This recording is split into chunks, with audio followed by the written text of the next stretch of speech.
Welcome to Primetime, everybody. I'm your host, Hunter Chambliss. I'm joined by my co-host, Chad and Carrie. How's it going, guys? A daylight come and I want to go home. Yes, today we're talking about 1988's Beetlejuice in honor of Beetlejuice, which released this past weekend as of recording. So I am super excited to get into this. Man, I can't speak. It's so early, but yeah, I'm super excited to get into this. Let's talk about our non-spoiler thoughts on this film, kind of overall generalizations of the film, and then we'll go to more spoilers, what we loved about it. This is personally my favorite Tim Burton film, especially on a rewatch. So, Chad and Carrie, do you guys want to start with your general thoughts? Yeah, I agree with you, Hunter. This is also my favorite Tim Burton film. I think it's just like the perfect blend of comedy and horror. The characters are really fantastic in this movie. We have I don't want to get too deep into that. The characters are really fantastic. Just the ideas are so unique. The practical effects are so incredible. And I think the new movie uses mostly practical effects as well, which is really awesome. This movie is so iconic, and the music and the ending, like everything fits together so well. And it's such a tight movie. Like things happen when you're rewatching it much quicker than you remember. So it's a really compact, short movie, and just really so much fun to put on. Chad? This is definitely a great Tim Burton movie. It's one that I feel like at the time when Tim Burton was kind of pitching it and stuff, people just didn't know what it was going to be, and there was really nothing else that was like it, like a horror comedy that's like this. Because you have The Exorcist, but that's super serious, and then it's like, well, what if we have something like that is a comedy, and there's like a whole other story and ghosts and stuff like that as well. I feel like it's a very unique style of movie, just like with the writing, but also just the production design and the acting and just the way the characters are portrayed, and stuff like the whole goth tone to it. I think is pretty incredible, and I feel like this is one movie where if Tim Burton hadn't done this, I don't think anybody could have made this work as well as it does. And I'm not sure if like the story itself is like a great story, but I do love a lot of what the story is doing. If that makes sense. Like I think like some of the parts when you realize like, oh, this is the part where this happens, and you realize, oh, this happens so late in the movie, I forgot. I thought that was more in the middle and stuff like that. And it's just basically what I'm saying is like this movie can kind of surprise you each time you watch it. And it's one that you never really get tired of because the characters are so interesting and so animated.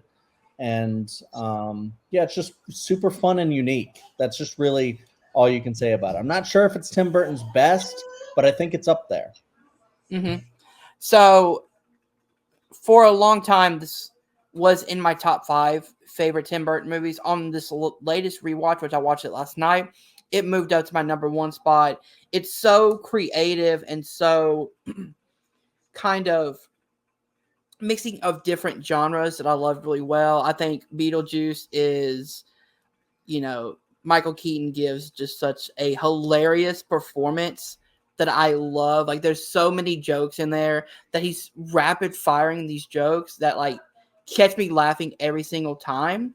And the fact that he's only in this movie for 17 minutes out of this whole movie, but he's the person you remember, says a lot. But also I love the characters. I love Winona Ryder and Catherine O'Hara and Gina Davis and Alec Baldwin. Like they all give such a great performance that they are the kind of grounded performance, and then you have the over the topness of Beetlejuice, and it works when you have just this loving couple who then has to go against Beetlejuice, I think it works perfectly well because they have to go over the top to get these, this family out of their house. So I like that kind of dynamic. And yeah, parts of this movie happened way earlier than I expected it to happen. I thought the dinner scene happened like later on in the movie. It happened in the middle of the movie. I didn't realize it, but that shows how perfectly paced this movie is because it gets to the great moments really, really fast, and there's a lot of great moments in between. So yeah, this is my number one favorite Tim Burton film. Perfect. I think we can go ahead and get into spoilers and just touch on different characters and situations and maybe talk about the story a little bit. Mm-hmm. So now is your spoiler warning. If you haven't seen the 1988 movie, we're going to dive into it a little more. Yep. And I think it's interesting, like what you like brought up about, it's kind of a starting point is that you talk about the movie's called Beetlejuice, and yet Michael Keaton's character Beetlejuice is only in like a small portion of the movie. Well, 17 minutes, but I mean it's only like what, like a 90-minute movie, 100-minute movie. So I mean it's kind of like a Hannibal Lecter-esque, I guess, from Silence of the Lambs, where it's a very small screen time, but he makes like he steals every scene that he's in, basically. But I think the fun thing about it is you think it's going to be Beetlejuice's story, but it's not. He's just a side character. He's the guy that you call when you need to exterminate some humans, when you need to scare the humans away. Bioexorcist. Ghosts can have the house. And I think that's an interesting thing to where the movie wouldn't work, I don't think, if it's not called Beetlejuice, because I think he's such an interesting character, but it's also not his story, which is interesting. Yeah, that's true. I also love the just the central characters. I literally just watched this last night. Adam and Barbara. I think the thing that this movie does really good early on is that it establishes their relationship and their chemistry. That way, when they do die from the car crash, you want to follow these characters throughout the entire movie, and you want them to kind of have their house to their own. And the script is so good because you don't get a lot of time with them, as a couple, as humans before they are the ghost. You only get, I think it's like the first 10 minutes, and then they get killed in the car. But establishing that relationship early on, like them like pulling each other in the basement, when the phone is ringing, like that's a really good moment because you get to see how happy they are, and then the tragedy happens right after it. It's so quick, but then the rest of the movie is establishing, okay, this family that moves in, you're supposed to hate them. Okay, so now we're going to root for Adam and Barbara to get them out, even if it means hiring Beetlejuice, someone who probably isn't the right person for them, but they're pushed to such extreme limits to do it. I think you might have hit on a potential criticism of the movie, although I'm not really sure. I think it's one of the things where you don't get to spend a lot of time with them before the situation happens, but I think like that's kind of a very like 80s late 80s style of just getting into the situation that they're gonna be in, rather than like developing them a little bit more at the beginning. But then when they're in the situation, you start to develop them more when they're like shit hits the fan. They're really trying to figure out what the situation is. Oh, I'm dead now. Okay, like what do I do? And trying to learn about the world. So I'm wondering, I don't even know if it would be a better movie, but it would be a very different movie if they had like maybe 15-20 minutes of them building a life in their like nice country home before tragedy strikes. Maybe the tragedy would hit more, but it's not a drama, it's a comedy. So yeah, I'm wondering if that's a better movie or not. What do you guys think? I think it's perfectly done in this movie. I think it, like Hunter said, it gives you just enough to get introduced to them, to care about them, to really sympathize with them wanting to keep the house the same. like how unfair everything is to them, because they're just this nice, happy, loving couple who's put all this work into their house, like, and like they are trying to have a family, and like all of a sudden, damn, they're dead, it's over, and people are trying to come in and mess with their life. And then we get to meet our other major characters pretty early on as well, which I think is a good thing, because we also get to know them, and especially Lydia, we get to know and start to feel really strongly about her as well. Yeah. So I think with you having a completely separate family coming into the house, I think you had to get the story rolling as soon as possible, because I think this is like an 85 to 90-minute movie. So if you're trying to get us to hate the Dietz family, but you want us to sympathize with Adam and Barbara, this is a great way to do it, because I like the idea that like we get them in their house, setting everything up. This is their vacation time that they're taking at home. You've got the sister, who is also the realtor of Barbara, who is like, this house should be for someone who has a family, and you can tell with that line right there that cuts deep, because Barbara and Adam have been trying to have kids, but they can't. And then tragedy strikes when they die, and I like that because it is short, but it gives you exactly what you need to know about these people, and then their characters grow more and more even after they're dead. Like you get more character development with them as the movie goes along. Yeah. Yeah. So like the thing about like the Dietz family being like some big villain, like I don't really actually like see them that way. A lot of the times I just find them very funny because I really like Catherine O'Hara a lot. She's so funny in this movie. So, but I understand where it's like, you have the nice, like, couple who's trying to build a life in their country home. And then you have these, and this might be kind of a late 80s, early 90s style of commentary about like the big, weird kind of artsy bourgeois people that are coming in, and they're so particular. I mean, it's actually like the kind of similar thing with Schitt's Creek.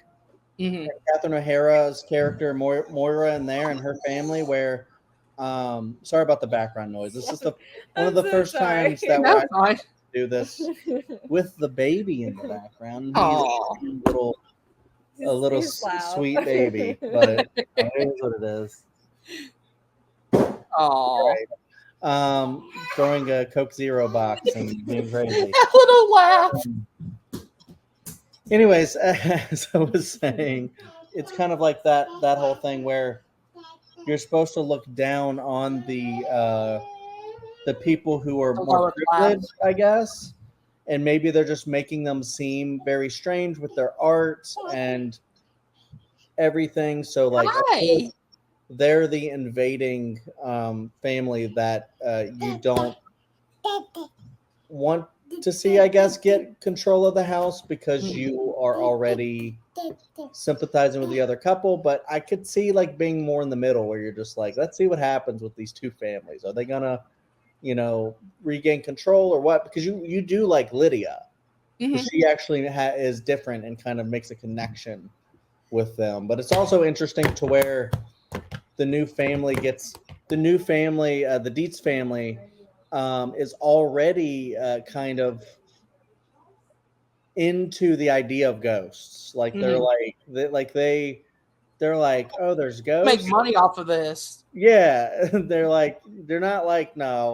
not skeptical, but then they're just like, I don't know. I just think that's really interesting.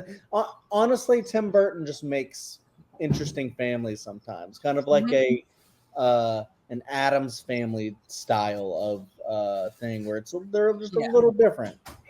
And what's cool is you can also, as you were saying, you can also see a movie that Tim Burton was talking about class, like maybe like the lower class and versus the higher class, because it's like immediately after Adam and Barbara die, the Dietzes immediately buy the house and try to make a profit off of it. Like they're not there to have a forever home like Adam and Barbara were. They're there to pretty much buy the entire town and then sell off property. Like that's literally the entire, premise of the Dietz's family is to buy this house, sell it off, and then move on to something bigger. They don't care about the time and effort that Adam and Barbara put in to making this their forever home. So the idea of, lower class versus higher class is a big storytelling detail in this movie as well. Yeah, I mean, that's true. But then again, you can also kind of sympathize with the Dietzes because you're like, they don't know that about all that. So they're just, and don't they know that Adam and Barbara die? Because I thought, they find that out, but like it's not like they're gonna be like, well, we're gonna make this house into we're gonna make sure that this house stays exactly the way it is. Because it's like, flipping a house, there's nothing wrong with that. No, but the idea that like Adam and Barbara wanted this to be their forever home, and then you have somebody coming in that's just trying to get rid of it, tear it down, and rebuild something on top of it. You have that kind of idea of classism as well. No, I understand. No, I understand. I'm just saying, like, instead of like the Dietzes exactly being a villain, like I don't think it's that cut and dry. I don't know. What do you think, Harry? Yeah, I agree with that. I think at first you're supposed to at least dislike the parents. But I think like as the movie goes on, and definitely, especially on rewatches, I think like as the movie goes on, they like everyone starts to understand each other a little bit more in the movie, and they all learn how to just live together peacefully. Yeah, like even towards the end, when they're trying, because you basically have each other trying to get rid of each other or trying to exploit each other in some way, where what is it? They're trying to manifest the ghosts. I guess so they can make like a financial thing of it or something. To turn it into an like amusement park, I think the father said. And they end up instead doing an exorcism on Gina Davis's character, and then that's when they're forced to, unfortunately, call forth Beetlejuice, which that's the part that I was talking about earlier, is the part that I always think is more in the middle, and then I'm like, wait, there's 13 minutes left of this movie, and Beetlejuice hasn't even come into the real world yet. Yeah. I love that sequence, and I always forget it's so late in the movie. It's so crazy. Yeah, that's the entire third act, like because you have the wedding, and then you have Barbara coming in on the sandworm, which I think that the sandworm looks awesome even for today's standard. I mean, yeah, you can tell a little bit it looks a little wonky, but that's the great thing about practical effects is that if done well, it can look timeless. And I think the sandworm looks awesome because of how imaginative it is and how like scoped it is. I think it looks really, really cool. Like that's why stop motion is so great. I love the otherworld waiting room scene, right? Because you get so many cool like puppets and like creatures and like the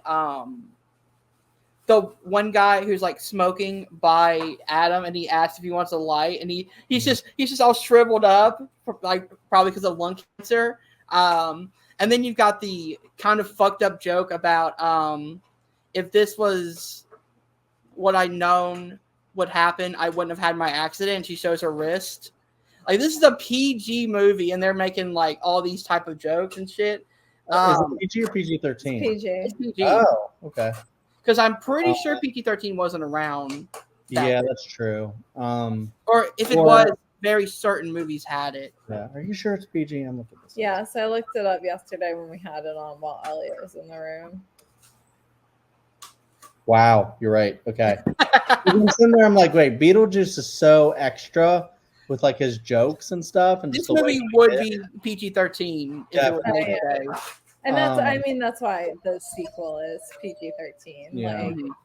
Like Because Hunter touched on this, I do love the way they portray like the afterlife, not just in the house, but like you mentioned the sandworm part. If you go where you're not supposed to as a ghost, you end up in the desert with the sandworms, which is just weird. I don't know. They don't really like explain it that much. It's just like, hey, that's what happens. And then I love where they're just given this book, and then they have to figure out how to use that book to draw the door. And that's one of my favorite parts is draws the door, and then it opens into the next world. And so they go back there, and then they have to The little figure out doorknob he draws. that, yeah. And then the way they have to change their faces is such an iconic Oh yeah. bit where it's just like, and Yeah. do the eyeballs and the fingers. It's so creepy and weird. One of my favorite like throwaway jokes is the football team, and they're like, hey coach, and then the last guy comes in, hey coach, I don't think we survived the crash. Right. Really? Yeah, they do a lot of really great humor with like the death stuff, and just making like morbid stuff kind of funny. So because it's normally sad, yeah. but here it's like it's fun. Yeah, it's an idea that like you can laugh at some of the stuff that's in this movie because of how far they go. Like there's an F-bomb in this movie that makes me laugh so hard. Nice fucking model. Honk.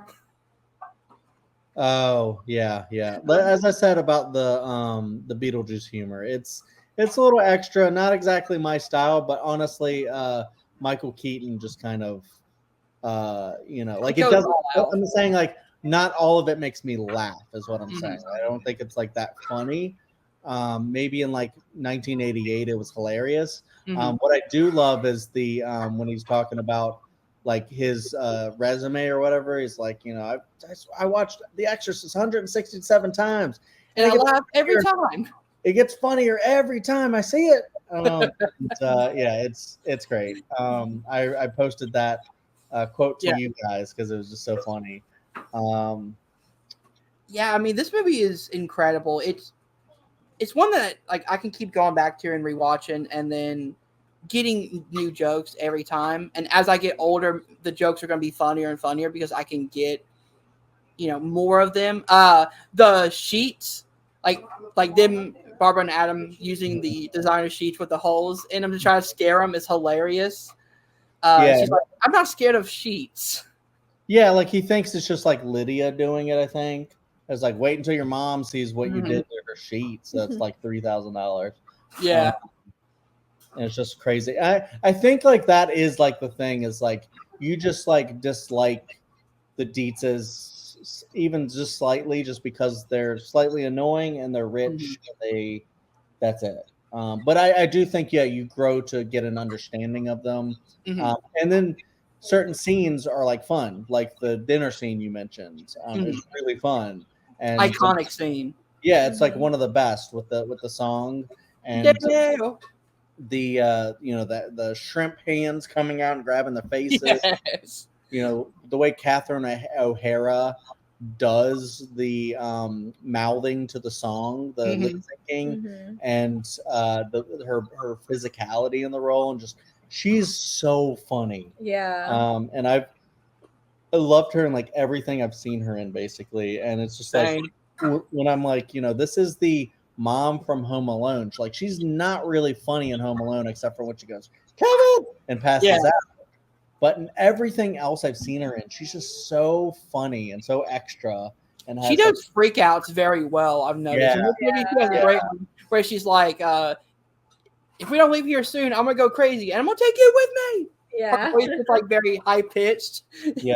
it like starts off slow and then she starts like ramping up and her voice gets higher pitched and higher pitched. Yeah. It's just so funny. There is a problematic scene in here towards the end. I'm not going to knock it against the movie, but Beetlejuice does try to marry a 15-year-old.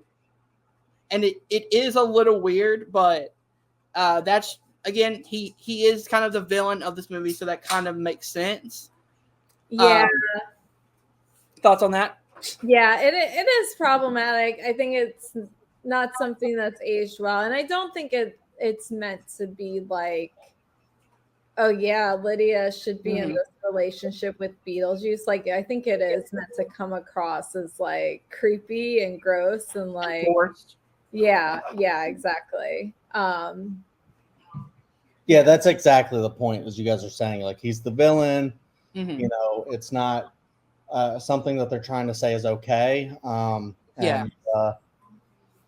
you know, it's just kind of funny because it's like he comes out of into the real world. Like, these suckers have dared to say Beetlejuice 3 times, and I get to come out and just do whatever I want now. Yeah. Not only am I going to scare the shit out of the Dietzes by, you know, becoming like a big snake and, you know, stuff like that, but I'm going to marry Lydia. And, you know, just the imagery is really cool where everything turns to red and there was comes out.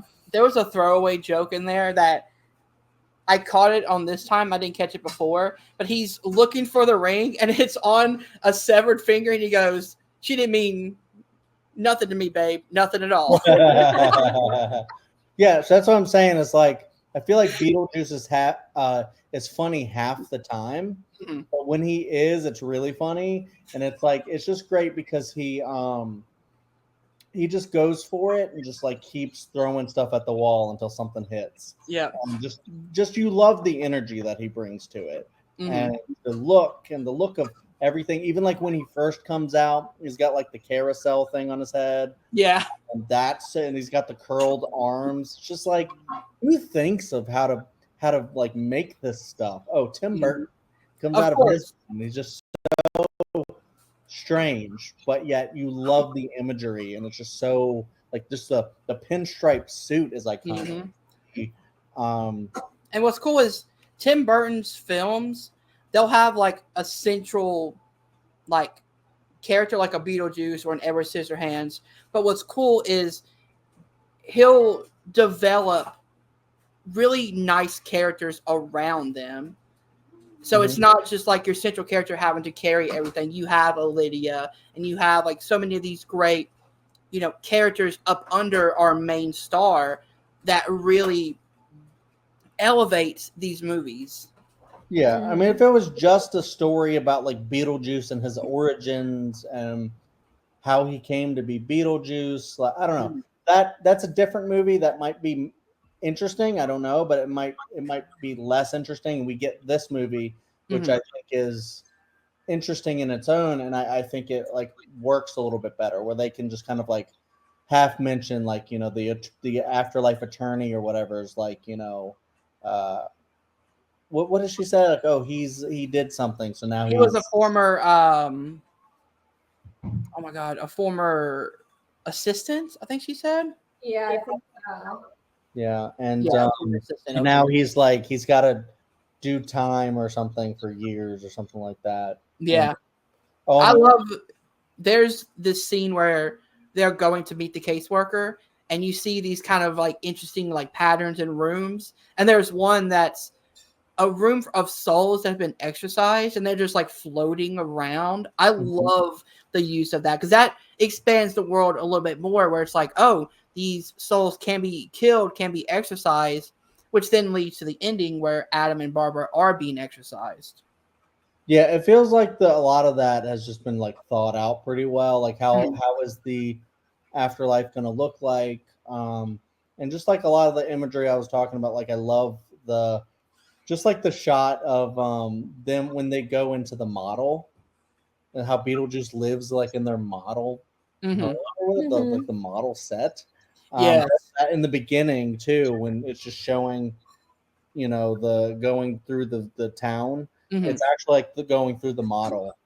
It's so cool. And then you end up in, you know, the attic of their house.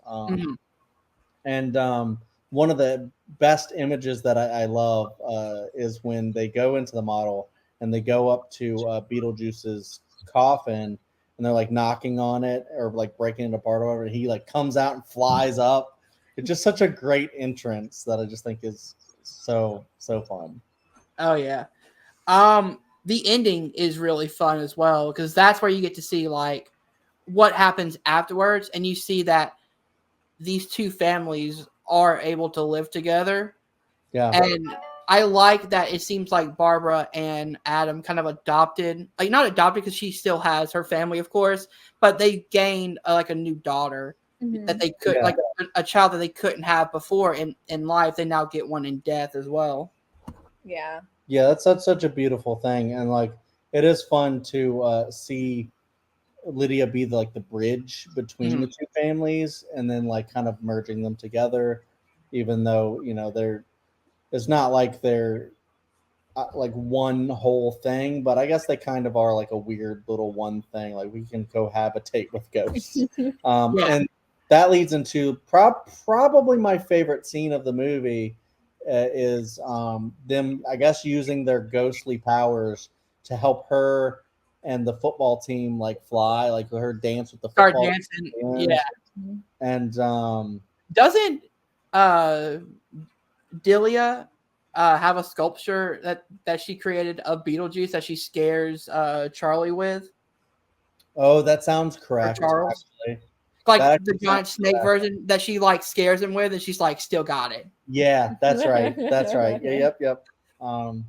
Yeah, so the comedy works in this, the horror works in this, and it's one that even though the jokes sometimes get on the edgy side, I still feel like it's a great like family movie too because it's about families. Yeah, and it's just fun, and the visuals are so unique that like I feel like anybody can just like dive into that world and kind of fall in love.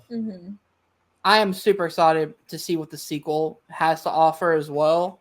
I think adding Jenna Ortega to the cast was a brilliant idea because her working off of Winona Ryder and Catherine O'Hara, that to me gets me excited. And then you have Michael Keaton coming back as well, so I can't wait to see it. Yeah, same. Yeah, I mean, I'm not like, above beyond like in love with Jenna Ortega, but I do think adding like a younger person in the sequel makes sense because that's what you had in the first one. Yep. And so to see like the kind of like dynamics with that when you still have Lydia in the movie, how maybe she can like, take her under her wing. I'm just like really excited to see like what the story's going to be.